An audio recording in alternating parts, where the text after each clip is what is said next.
Entonces, amados, vamos a continuar ministrando del castigo del pecado. Nosotros estamos diferenciando que una cosa es una prueba, como dice Hebreos 12, que el Padre, el Hijo que ama disciplina. Si nosotros veneramos a nuestros padres biológicos que nos disciplinan, cuanto más al Padre, dijo el escritor de los Hebreos, de los espíritus.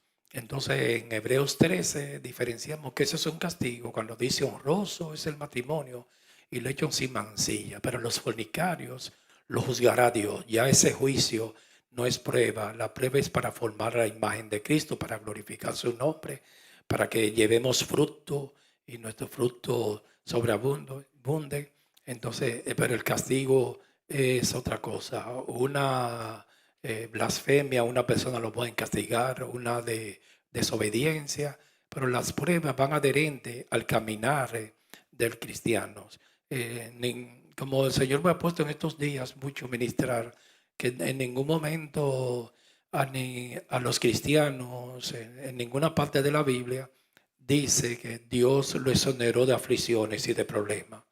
Eso se ha querido predicar en la iglesia moderna, de la prosperidad del pare de sufrir, porque no quieren nada con conflictos ni problemas. En ningún momento las aflicciones para los impíos y para los cristianos también. Él no nos exoneró de las enfermedades tampoco, porque también queremos proyectar una imagen como que el cristiano no se enferma. Cuando ven un pastor enfermo lo juzgan inmediatamente. Pero esa es la manera que como predicamos fuera de la Biblia. Pero en la Biblia Jesús dijo que en el mundo tendréis aflicciones. Como esta, una pastora que ella decía que eso es, un cristiano enfermo es porque tiene pecado, es una maldición. Y ella está enferma ahora y tuvo que rectificar. Ese es lo hermoso de la verdad, que la verdad siempre triunfa. El que se confunde y un pueblo sin profecía se desenfrena. Lo primero que sucede en una guerra es que se roban la verdad. Y lo que está pasando en las iglesias, en una gran parte hoy en día, es que el extravío es que no hay verdad. Se está hablando muchas mentiras. Entonces, inmediatamente que le decimos a alguien, ya tú llegaste al Señor, no vas a tener deuda, no te vas a enfermar, no te va a pasar nada.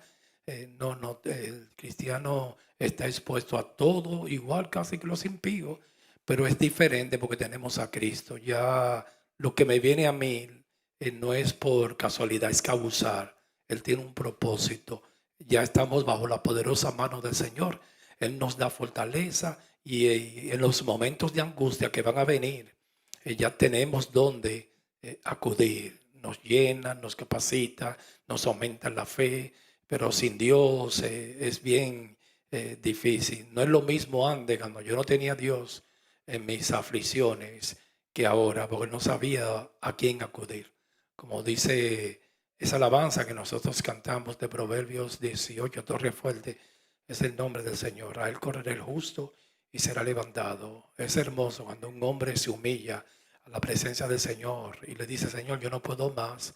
Y es sincero, dice: ya yo estoy, tengo la soga hasta el cuello, el agua hasta aquí, me está pasando esto, ya no soporto más. Ayúdame, Señor.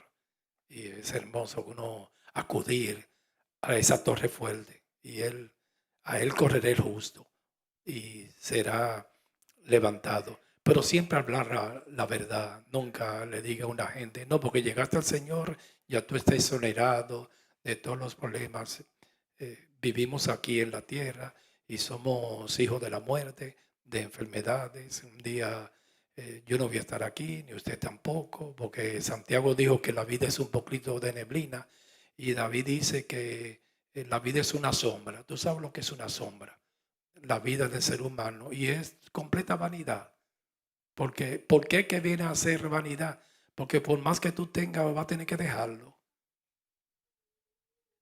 Entonces nunca nos salgamos de la realidad, aunque seamos cristianos. Estamos aquí y también vamos a padecer. El Señor nos cuida y nos protege y es nuestro gran pastor. Entonces, yo puse aquí, el trabajo lo estableció Dios. Yo le había dicho, cuando creó al hombre, al ponerlo a labrar la tierra, pero el comer el pan con el sudor de su rostro, ese tipo de trabajo forzado, vino como resultado del pecado. El Señor me puso eso en el corazón. Jesús destruyó las dos muertes en la cruz. La espiritual entró en vigencia a través de Cristo, porque nosotros, el hombre murió espiritualmente. El día que Él llega a nuestras vidas, nos resucita en el mundo espiritual, pero eso vino producto del pecado.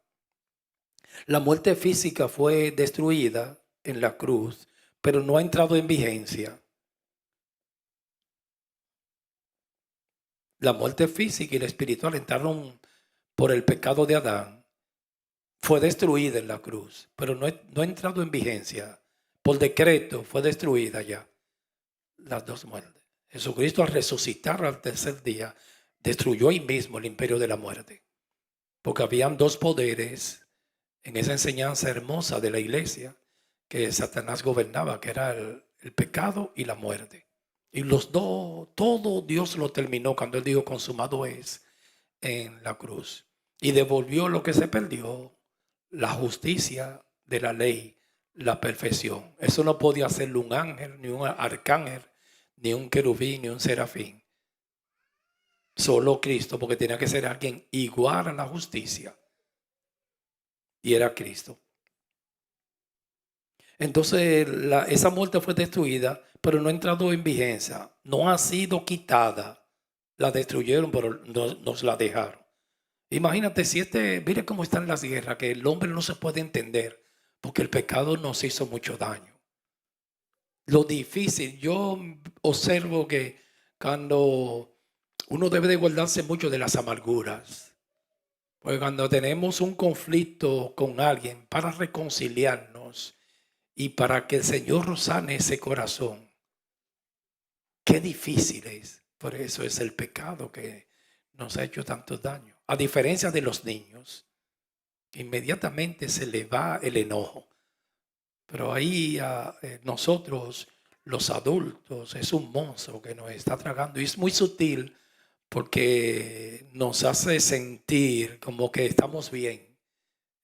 Y hay que cuidarse. La palabra dice, yo me estoy poniendo por ahí ahora, eso me está llegando en este momento. Ni hoy lo pensé. La palabra dice que de toda cosa guardada, guarda el corazón. Poderosa palabra, porque de él mana la vida. Entonces, las amarguras es algo muy sutil. Digo, no, yo escuché una vez en una película una pareja que el varón le hizo daño a ella y se me quedó ese pensamiento porque ella decía, tú sabes lo que me mantiene a mí con vida, es el odio que te tengo, porque te quiero destruir y eso es lo que me da deseo de vivir.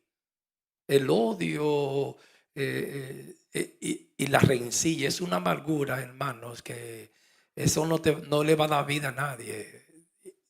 Y las peleas destruyen a todo el mundo, las guerras. Eso se traga a una persona. Lo único que da vida a una persona es Cristo y después el amor, hermanos.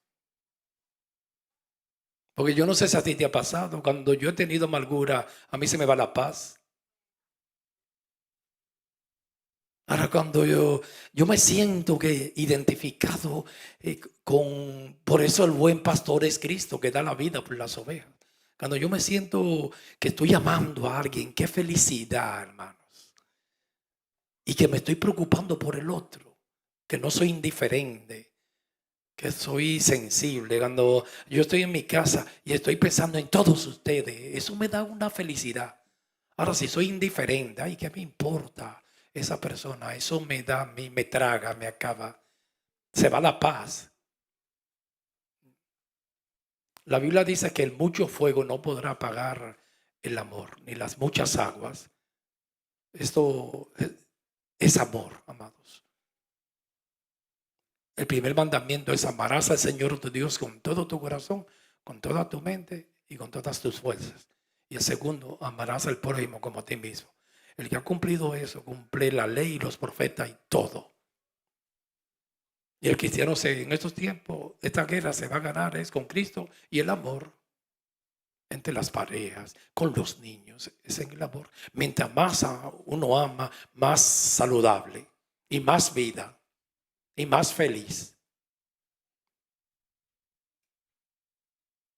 Por eso el corazón siempre hay que guardarlo. Cuando uno tenga una diferencia con alguien, no le cae muy bien. Porque Dios nos hizo así, que dependamos uno de los otros. El único que es independiente y siempre está con nosotros cuidándonos es Dios. Eso se llama seidad, que no necesita a nadie. Pero entonces nos da una facultad de adorarlo y comparte y es nuestro amigo, que Él no necesita hacer nada de eso. Pero Dios a nosotros, uno puede estar triste y te visita un hermano y todo cambia ahí mismo porque Él nos hizo así, que dependamos uno de otro.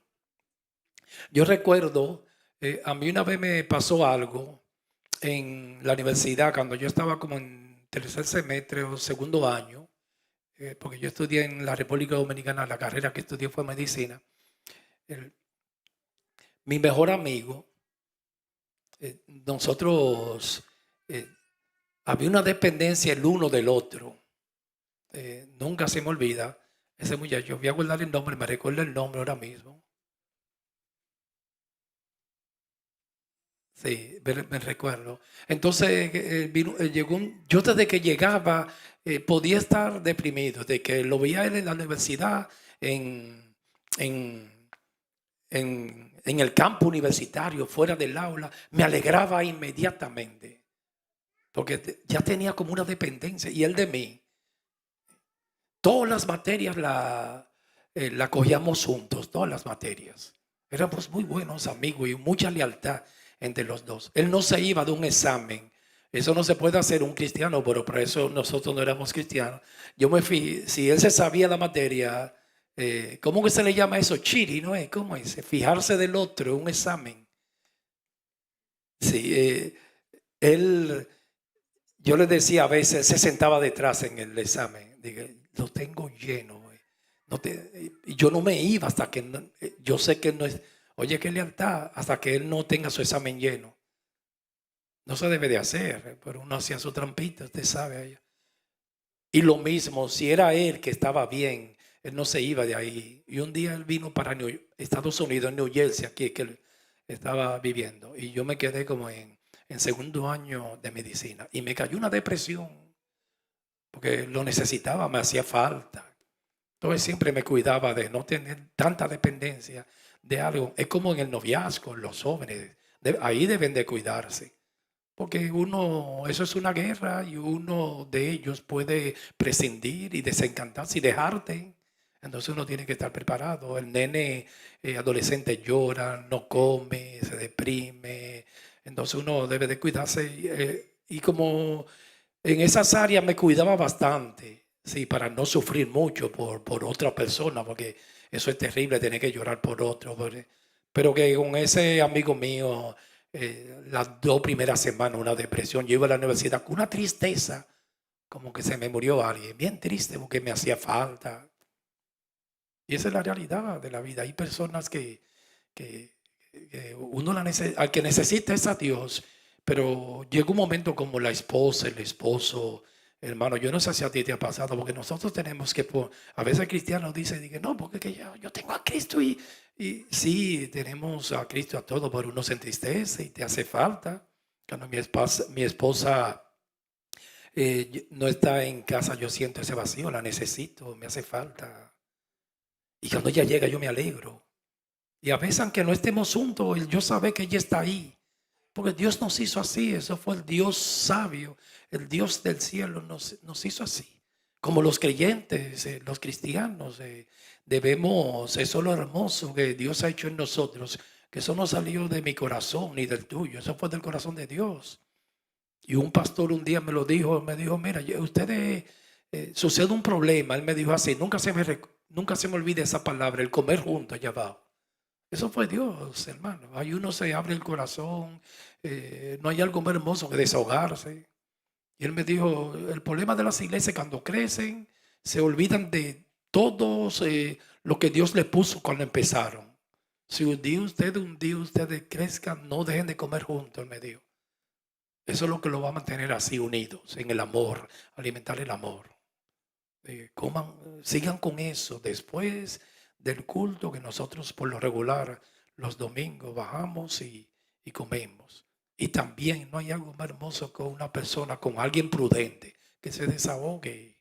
Ustedes, niños, jóvenes, si tengan confianza con su padre, su madre. De todo corazón yo te lo digo, estamos en el Espíritu. Yo sé que estamos hablando del pecado. Desahógate, tiene un conflicto y llegaste un día cargado, algo que esté pasando, muy delicado. Hasta con un noviecito, desahógate con tu papá y con tu mamá. No te lo lleves, que eso es una catarsis, desahogarse. A mí en mi adolescencia, eso me ayudó bastante porque yo conversaba mucho con mi madre. Y cada vez que me pasaba algo, yo me desahogaba con ella. Más que con mi padre, con mi mamá, yo me desahogaba. Era un libro abierto. Dije, mío, ¿qué te está pasando? Yo, sí, no, esto me está... Ahora, ya en eso de iglesia es diferente ya. Cuando yo estaba en Puerto Rico, que mi madre vivía allá, ya yo no me puedo desahogar con ella porque eso es muy delicado. Ahí es difícil, ahí yo no me podía desahogar con nadie. Por eso ahí había que formar un carácter. Ella se daba cuenta cuando yo llegaba a la casa. Mi hijo, ¿qué te pasa? Te veo como destruido. Te están comiendo aquí. Digo, no, a mí no me están comiendo bien. Porque ya ahí no. Ejemplo, aquí con un anciano yo me puedo desahogar. Eso es hermoso. Pero cuando eran bebé antes no podía. A veces yo iba con los ancianos a un lugar, a un Sanedrín que me llevaban a veces, pero era por la prédica. Porque tú dijiste eso. Eso es una presión.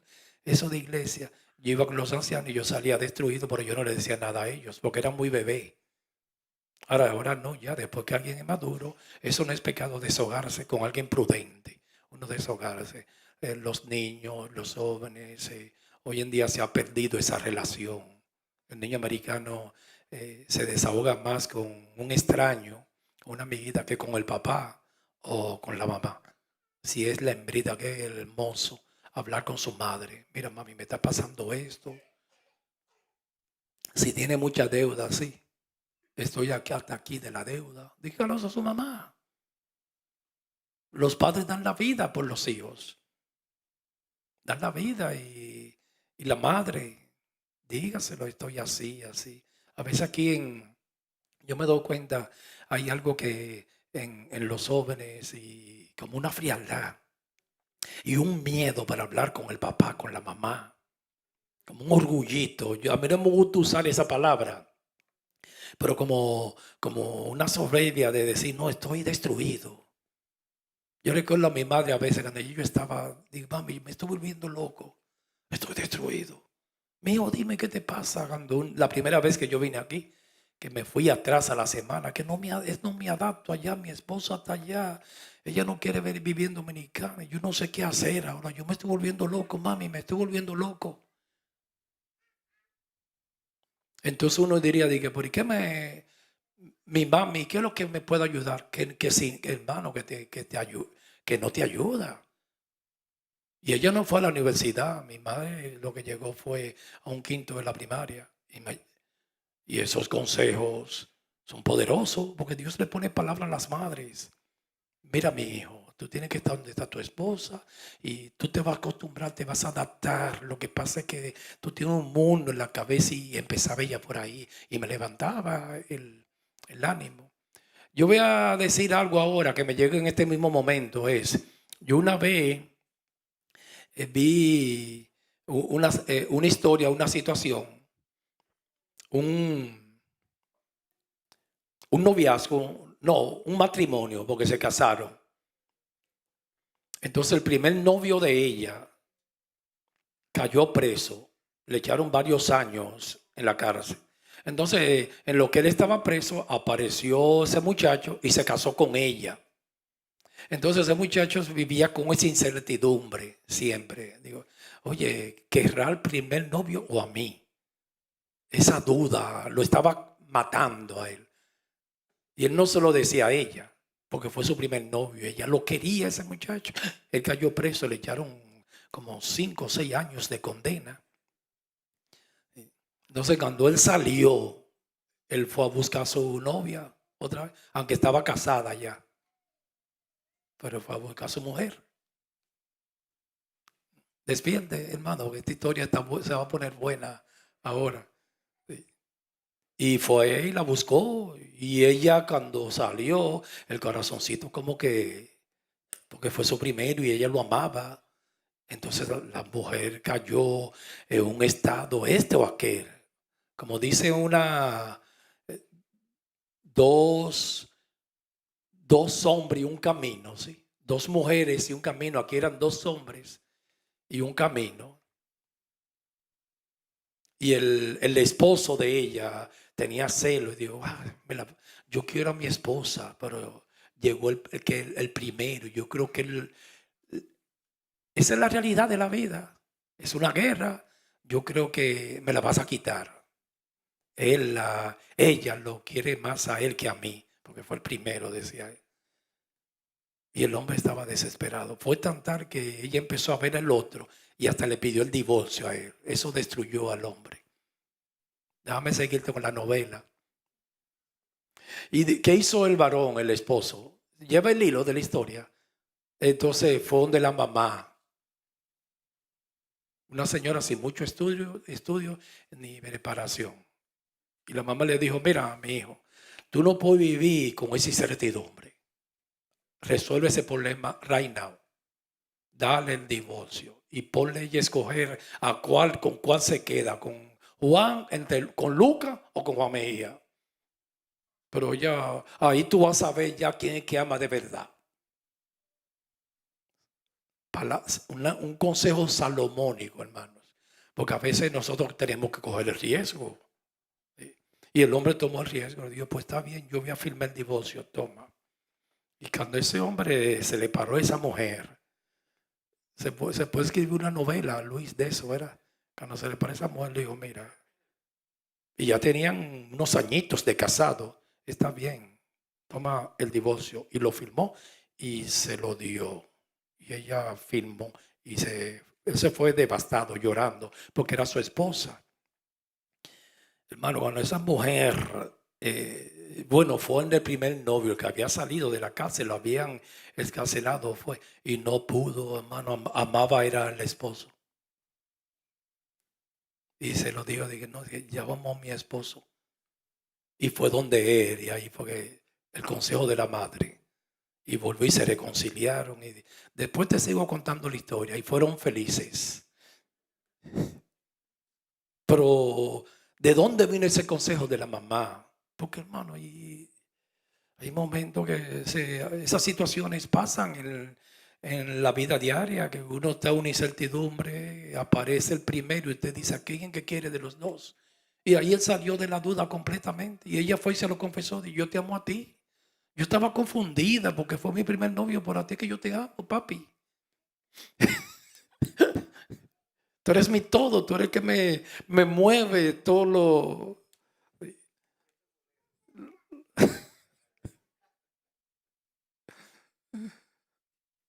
Mi camisa me vuelve a ti, a todo. Yo por donde quiera vuelvo a ti. Y ahí, pero qué consejo. Es como la Biblia dice que los consejos de los pastores son como clavos, hermano. Hay unos consejos que vienen del cielo, pero es un consejo. Y de un padre y una madre. Así que buscar consejo. No sea independiente. A veces hay pastores que te dicen, mira, en esta situación tú vas a hacer esto. Una madre, un padre, mira, desahógese siempre. No te guarden las cosas así, ahí. Entonces, siguiendo con el tema, la muerte física fue destruida en la cruz, pero no ha entrado en vigencia. No ha sido quitada. Lo dijo Pablo. 1 Corintios 15:16. Vamos a buscarlo. Ay, el tiempo ha avanzado ya. ¿Te gustó, Ricky, la historia? Estaba buena, ¿verdad? Porque eso es muy común, eso, no es que es raro, esa duda, esa incertidumbre. Y apareció la primera, el primero, y eso se resuelve así. Primera de Corintios 15:16. Aquí vamos a hablar de la muerte física, a ver qué dice Pablo, con la Biblia siempre, enseñando con la palabra. Primera de Corintios 15:16. Si los muertos no resucitan, en el contexto aquí, hermanos, esa época todavía existe esa filosofía, los gnósticos. Los gnósticos creen en la reencarnación, o sea que como en la India, y ellos no creen en la resurrección del cuerpo, porque ellos dicen que la materia es mala, que eso es un dualismo del mal y el bien. Ellos dicen que la luz y la oscuridad es opuesta a la luz y que es así, pero que ellos dicen que la materia es mala y que el alma quedó prisionera en la materia. Y la materia es buena porque la hizo Dios. Todo lo que Dios hizo es bueno. Entonces los gnósticos negaban la resurrección. Y también un grupo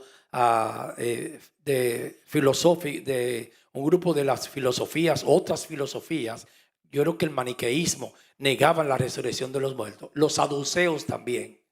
Ellos dijeron que ya la resurrección fue algo simbólico, espiritual y ya se efectuó.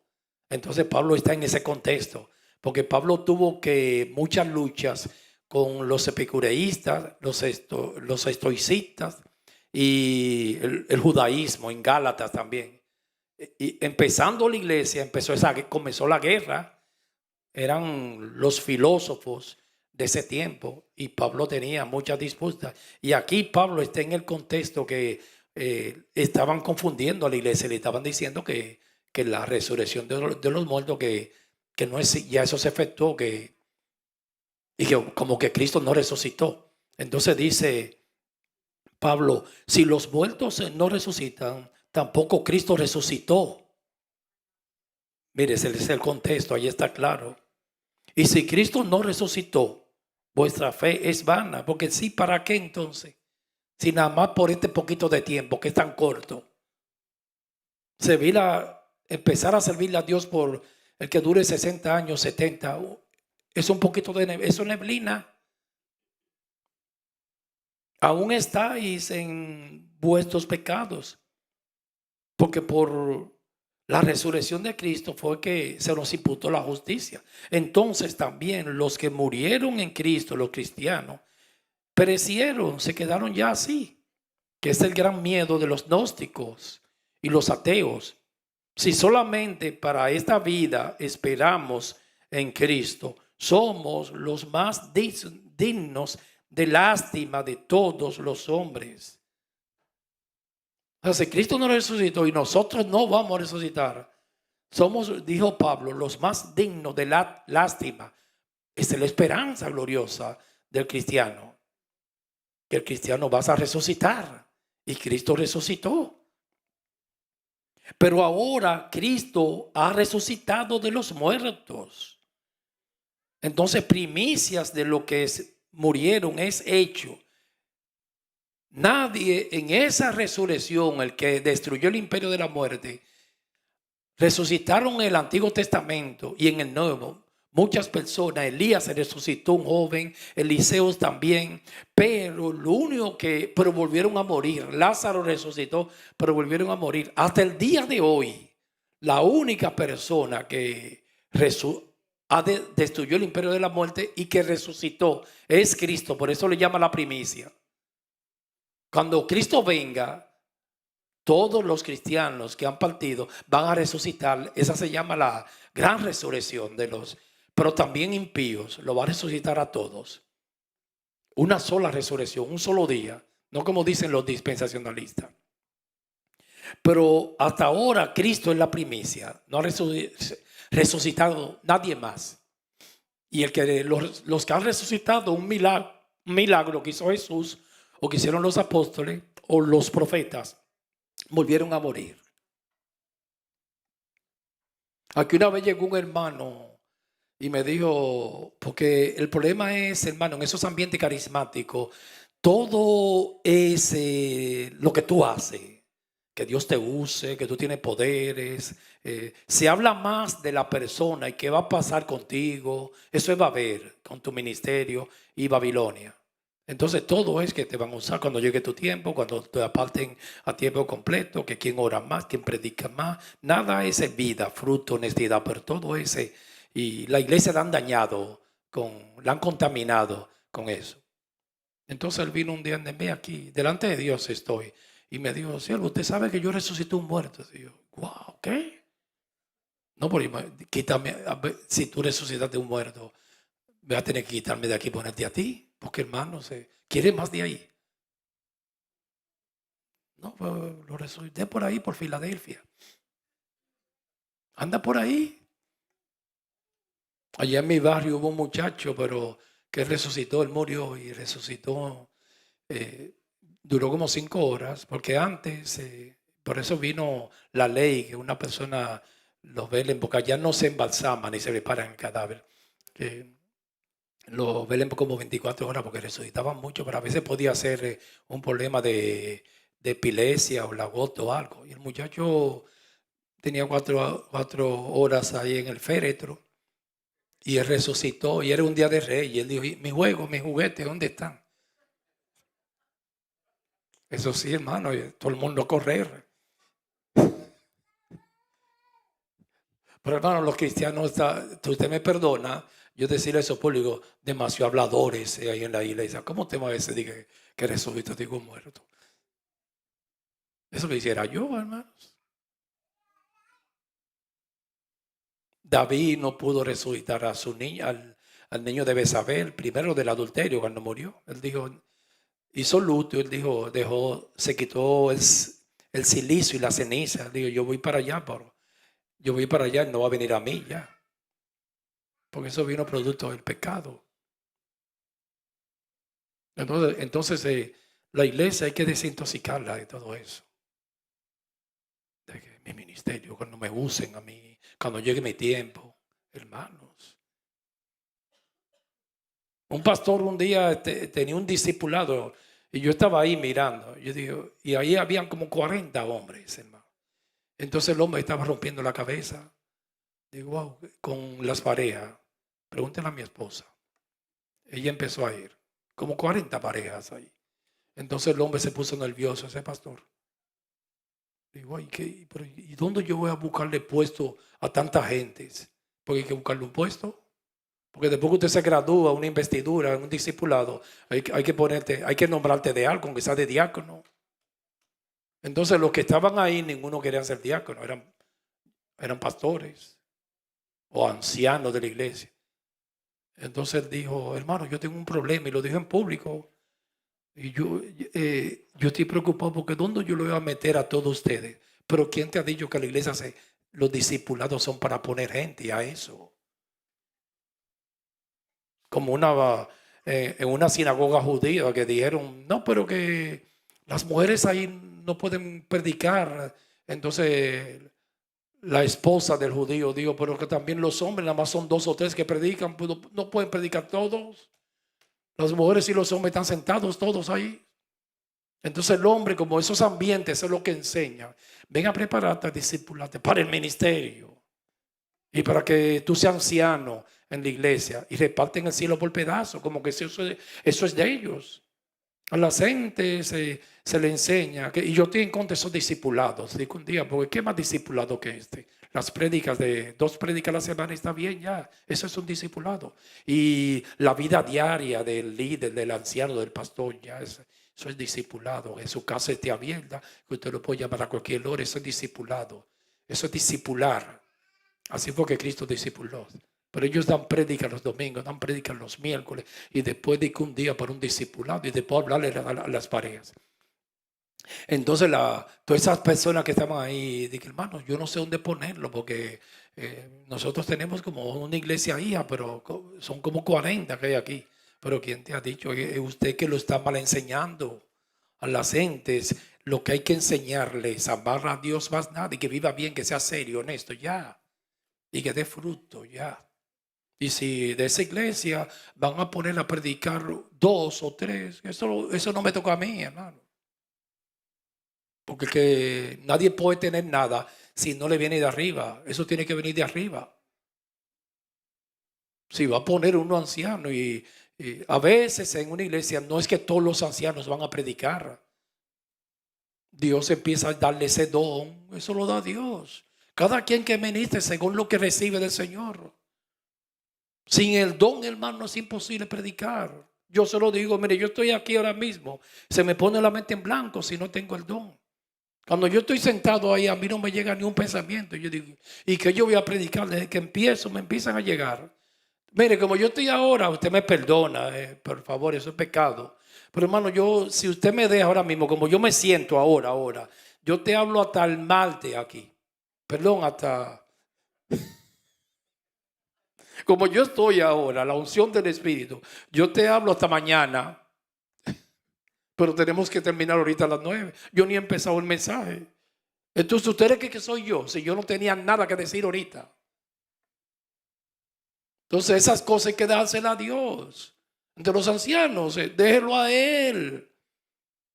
Que él le va a dar la unción y nadie puede tener nada si no le viene de arriba. Si Él lo va a poner a predicar, le va a llenar la boca y le va dando sabiduría.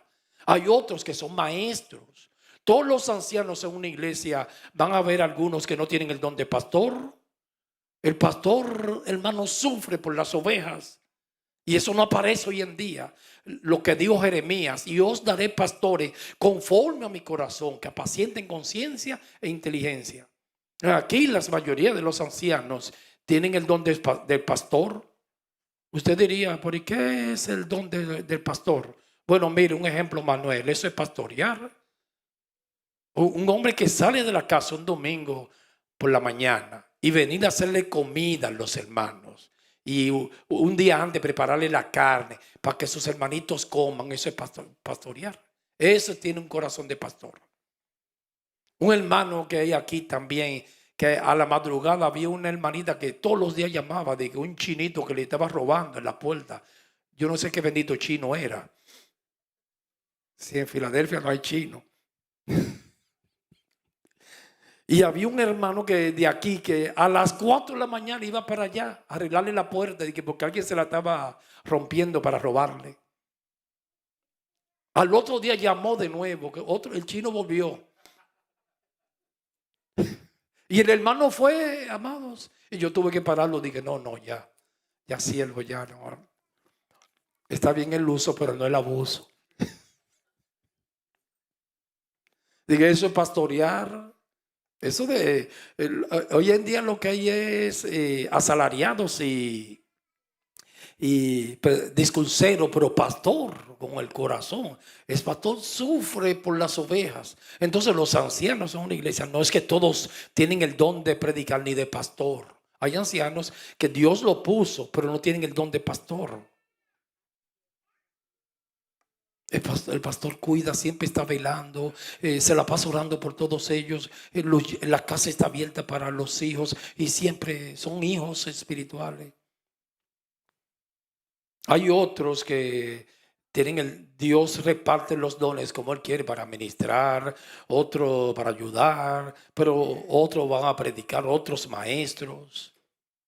Aquí yo veo que los ancianos, todos casi tienen ese don de pastor, porque ellos se preocupan. Eso ya, ese pastor, ellos siempre están preocupando. Hay que ayudar a fulano. Eso es pastorear. Así que tiene que ser el pastor, preocuparse. Y una bendición que Dios nos ha dado, que todos, Denis, Luis, perdóneme mencionarlo, Leo, Manuela, Miera, José, Zorrillas, todos tienen el don de pastor. Ese pastorear, no se preocupan. Mira que fulano, y para eso que uno come juntos, porque tenemos que estar siempre unidos. El problema tuyo tiene que ser problema mío, hermanos. Y yo lo veo a ellos cuando alguien está en una situación difícil. Hay que hacer una colecta. Perdóname decir eso público. Tenemos que hacer eso por él. Y eso es pastorear. Así que Dios quiere pastores. Ahora después, como predicar, orar, eso no nos toca a nosotros, que lo haga él como él quiera. Tocar también, adorar. Pero ese don, usted lo ve así, a veces la gente, que profeta, que el apóstol, porque estamos hinchados y dañados. Pero hermanos, ese don de pastor, eso pídaselo a Dios. Hermoso. Mujeres también. No como anciana, eso no existe en la Biblia, pero una mujer que cuide, limpie, eso es pastorear, el baño, las cosas del Señor. Ese pastorear. Y es un don hermoso. Ahora en las iglesias nadie está pidiendo eso, hermano, porque hay que pagar un precio. Te puedo quedar sin chavos y sin amigos. Porque no hay algo que siempre la gente tiene problemas, ¿sí o no? Y los pobres los tendréis entre vosotros. Pero es hermoso, porque eso da un gozo. Yo no sé a ti, pero cuando yo me siento que sirvo para ayudar a alguien, eso me da un deleite a mí, un gozo. Como dijo Salomón, es mejor el pesar que la risa, porque con la tristeza del rostro se corrige el corazón. A veces con una tristeza uno puede corregir algo y con un dolor. Entonces sigo leyendo, versículo 21. Pues por cuanto la muerte entró por un hombre, también por Adán, por un hombre, la resurrección de los muertos. Así como en Adán todos mueren, también en Cristo todos están vivificados. Y aquí viene el orden, versículo 23. Pero cada uno en su debido orden. Cristo, el primero que resucitó. Nadie más ha resucitado. Las primicias, los que han partido ya. Los que duermen, los que están en el trono de Dios. Esos son las primicias.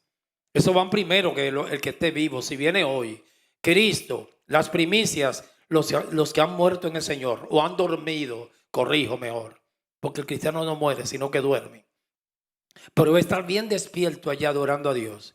Y después, luego, los que son de Cristo, ¿no? El que esté vivo ese día. Aquí está el orden, los tres.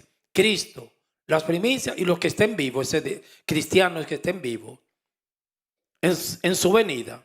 Versículo 24. Luego, aquí lo vamos a demostrar, al fin, cuando entregue el reino al Dios y Padre, cuando haya suprimido todo dominio, toda autoridad y todo poder, porque preciso es que Él reine hasta que haya puesto a todos sus enemigos debajo de sus pies. Versículo 26. Y el postrer enemigo que será destruido es la muerte. Esa es la muerte física. Él la destruyó en la cruz, que fue el resultado del pecado, pero no la quitó. Y aquí destruir es que la van a quitar del escenario. Porque nosotros, hermanos, cuando Apocalipsis 14 dice que el que muere en el Señor vas a descansar, el vivir aquí es mucho afán. Y cuando la persona muere, descansará de su trabajo. Pero no nos destruyeron la muerte en la cruz, pero no nos las quitaron. Ahora aquí, porque nos sometieron a la muerte y al tiempo. A veces yo escucho gente que dice, aquí matando el tiempo no lo mata a nadie, el tiempo mata a uno, hermano.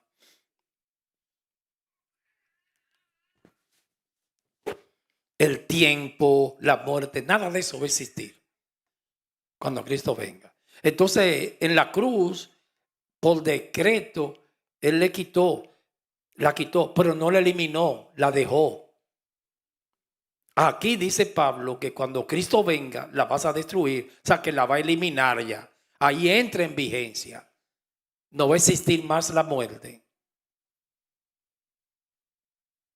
Dice, el postrer enemigo que será destruido es la muerte, porque todas las cosas las sujetó debajo de sus pies. Y cuando dice que todas las cosas han sido sujetadas a él, ciertamente se sitúa aquel que sujetó a él todas las cosas, Jesucristo. Pero luego que todas las cosas le estén sujetas, entonces también el Hijo mismo se sujetará al Padre, se sujetará al que le sujetó a él todas las cosas, para que Dios sea todo y en todos. Ahí está hablando del Hijo. Recuerde que Cristo es Dios. En Juan capítulo 1, versículo 1 dice, en el principio era el Verbo, era Dios, y el Verbo era con Dios. En el principio era el Verbo era con Dios, y el Verbo era Dios. Cristo es Dios, en función de Hijo. Los testigos de Jehová dicen, y el Verbo, Cristo, la palabra, era un Dios. Entonces dice, Cristo es Dios. Juan 1:14, y ese verbo, ese Dios, se hizo carne en Jesucristo. Ahí tomó la función de hombre. Cristo fue engendrado por el Espíritu Santo, como nosotros también, el primer engendrado. Pero Cristo, siempre hay que hablar claro, es Dios. Un Dios en tres personas, la misma sustancia.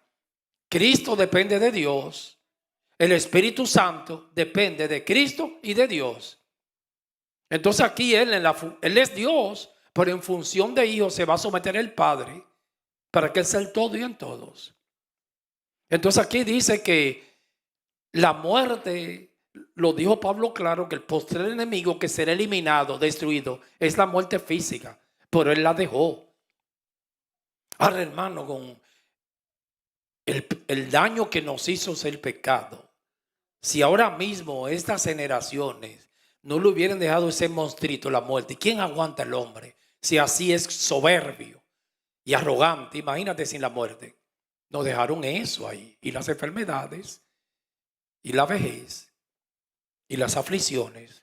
Y eso es para todos, porque la iglesia moderna le están engañando a los cristianos. Le están diciendo que ustedes están exonerados, porque Cristo en la cruz, que es verdad, llevó las enfermedades.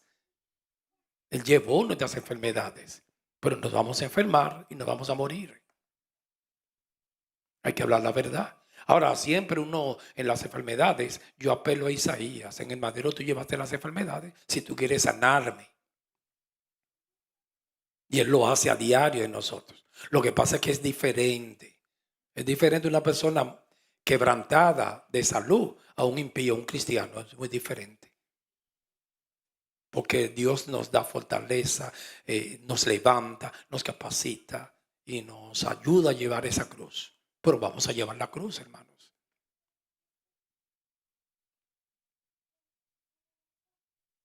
El que quiera venir en pos de mí, eso no se está predicando en las iglesias.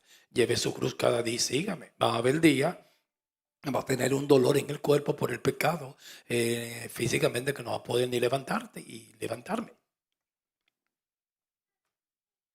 Entonces las iglesias hoy en día, cuando ven a alguien que se enferma, lo están mirando por abajo de mal. Como que es algo extraño. Este cuerpo, Pablo dijo, tabernáculo, se va deteriorando y se van perdiendo las capacidades. En el deporte, ya a los 30 años una persona es vieja, amados. ¿Sí o no? Ya no le dan contrato en el fútbol y la NBA y el béisbol. Hay peloteros de béisbol que yo lo he visto jugando a los 42, pero es una excepción. Porque ya la vista, la bola no la va a ver, se le pierde las facultades. Este baloncestista, amigo de Joan, que Dios lo bendiga, él y su esposa y los hijos. LeBron James está por los 40 ya, pero para ese deporte ya está viejo. Oye, 40 añitos.